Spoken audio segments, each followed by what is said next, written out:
Hello viewers and welcome to my new video.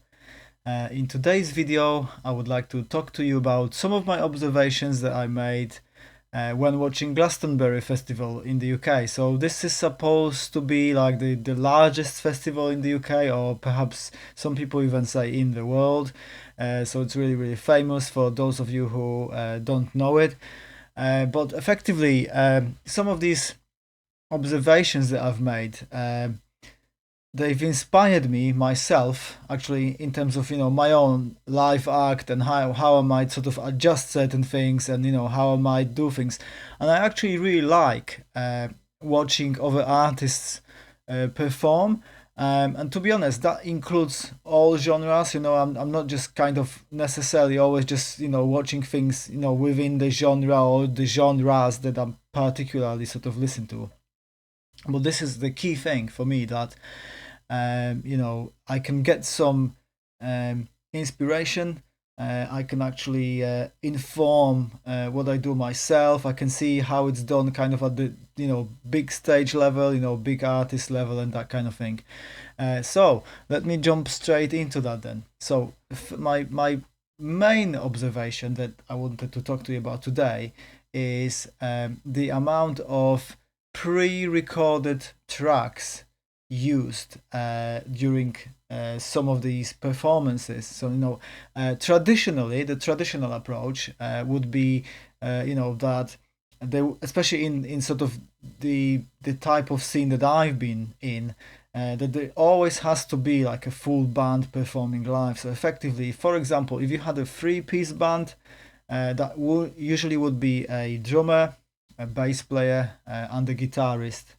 Some bands, use sometimes a guitarist or a bass player or even a drummer also does the vocals.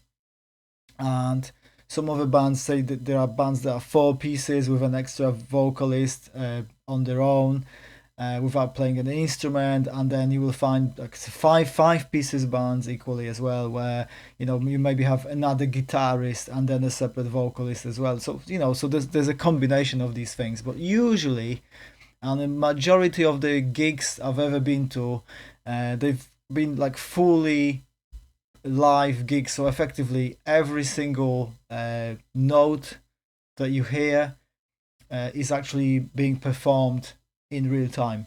So what you hear is what you get, kind of thing. But interestingly, when I was watching some of these performances at Glastonbury, I noticed that some of the performances had quite a lot of stuff actually being played from the record, not actually being performed live. So just to give you the exhibit number one, Billie Eilish. So I think that was like the first headlining act on the Friday. And I watched that. I was really curious to see what that was all about. And I immediately noticed that the performance was kind of revolving mainly about her sort of presence, her being on stage, engaging with the audience, all those types of things. But when it came to the musical aspect, the music aspect of her performance, she had her brother on stage, who was mainly using a synthesizer during that performance, and sometimes he played bass, sometimes he played guitar, on like depending on the song. There was also a drummer on the other side of the stage, but then there was nobody else there really. And what was noticeable was that a lot of uh, sounds that you could hear were not sort of being played live necessarily. They're like pre-recorded things that were played during her performance. So for example, even in the vocals, some of the vocal harmonies, you could clearly tell that she was only singing one line or one part of that, say with her maybe like kind of lower part of her voice. And then you could also hear the sort of higher pitch voices kind of on top of that, which I think it was her voice as well, but I kind of recorded in the studio.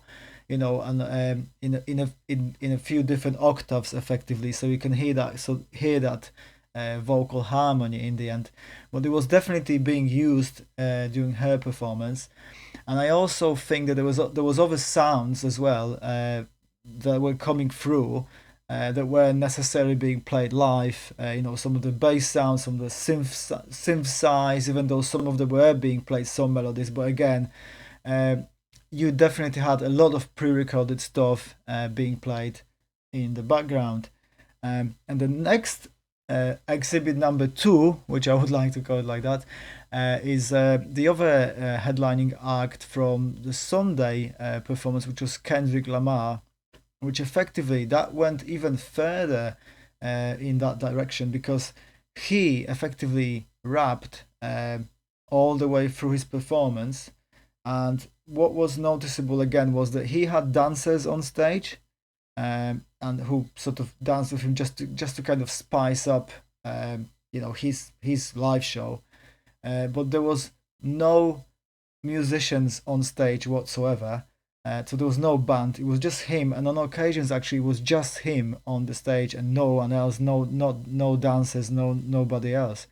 And effectively, all the music that you could hear, it was basically played out to the audience. So those things are very interesting, and they definitely made me think about my own setup when playing live. And I already made a video on this at one point about the difference between sort of playing sort of maybe even on your own versus the entire band on stage, that kind of thing. But I'm gonna tell you something. I'm actually a big fan of technology and how technology can advance us and help us with various things.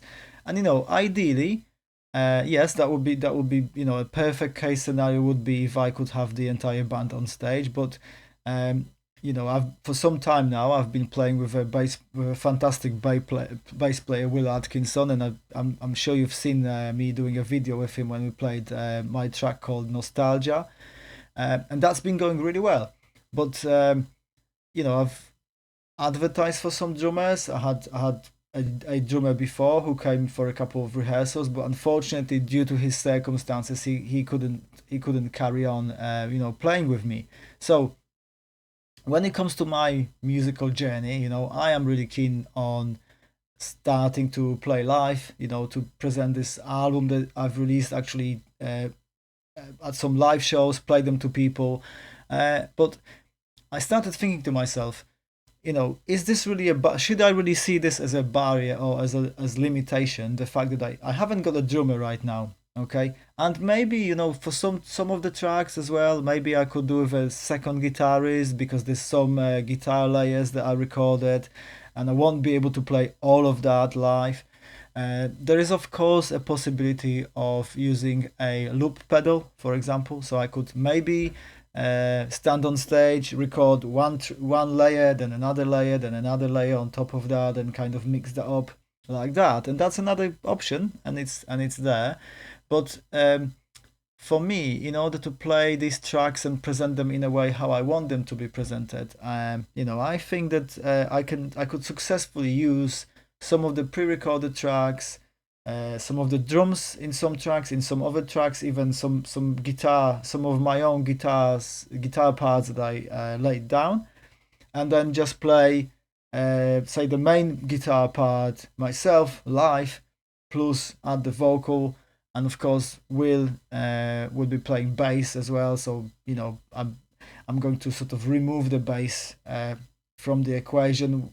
So all the people will be hearing in terms of the pre-recorded stuff will be the drums and maybe some guitar tracks as well, but no bass. The bass will be kind of played live. I will be playing live. I will be singing live as well. So that's the concept. And in fact, Will and I already had a practice this last weekend, and we've tried that. I've tried the approach. I actually have been using a loop pedal for this purpose, where I've uploaded all these all these tracks as I wanted them, and then we kind of played with them, and and that really sort of worked. And I thought, oh yeah, that sounds actually quite good. And it's, to be honest with you, for what I'm doing now, I don't think it's going to take anything away from the performance side. And if the biggest artists can do that, and it's allowed and it's accepted, then why can't I? So yeah, I think you can definitely take that approach from the big stage and sort of transfer it onto a smaller stage, where I will be playing, especially at the beginning, because I need to start from somewhere. So you know what, I'm actually, I have begun to think, well, I'm not going to see that as, say, a lack of drummer, a real live drummer. I'm not going to let that prevent me from playing live. I'm not going to see that as a barrier, as a limitation, but I'm actually going to take it in my strands almost and think, well, if I can use technology, I've recorded these tracks anyway. I've prepared them. I've done them in the studio. I've programmed all the drums and everything. So why wouldn't I use that when playing live? So please let me know in the comments what your views are on that subject, and would you rather see the entire live band? Would you not like it if you saw an artist, say, or a couple of people on stage, and maybe the rest of the things you hear are sort of played? Let me know in the comments what you think, what your views are on that. I would be really keen to hear them. And as always, please subscribe to my channel if you haven't already done so, and give this video a thumbs up if you've liked it, and I'll see you in my next video.